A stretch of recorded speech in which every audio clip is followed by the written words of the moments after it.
حسام المدرب المصري. زيك يا باشا في أمريكا شيكا بيكا. قنوات الزيجو الجزائرية، قنوات المنافقين.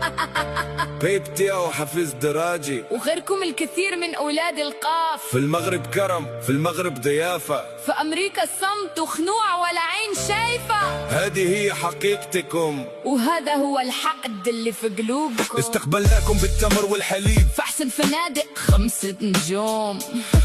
أعطيناكم العز والتقدير باش ترتاحوا وتعيشوا اليوم، وباش جازيتونا بالإكرام من الانتقاد بجهل. حيت كرم المغاربة بان ليكم ضعف يا هل الفشل، حسام في الشمس الحارقة. فدك الاحتياط مهان، سكتوا ما نطق بكلمة، ورجع الأوطير شبعان، والسنغال تفتيش مهين، وحجز حروسة والشعودة، والمضرب بابتيا وبال على لسانه. حيت عارفين فين يتطاولوا وفين يبانوا اللي بانوا. 1 2 3 كرمنا كتردوه تعدي، وهنا الغرب كاتردوها، صمت وتحدي. الكغولي هاز العقدة، والمغرب هز الخمة، احنا سلاطين، وانتم العبيد فاد الأمة. علاش لسانكم كي طوال غير في المغرب يا الكذابة، حيت عارفين المغرب دولة حق، وماشي غابة، خايفين من الإهانة في الخارج كدرب الطم، والواقع كيشهد أنكم عايشين غير في الهم. الكل صامت، الكل خايف، الكل بلا موقف. الحق ديالكم كيتحرك غير في المغرب يا خرفان. المغرب كرم وشرف، في الخارج ذل وخوف. المغرب شامخ وعمرنا نكونوا بحالكم. سالينا يا لا يا الخرفان، شي واحد فيكم ينطق ويبان.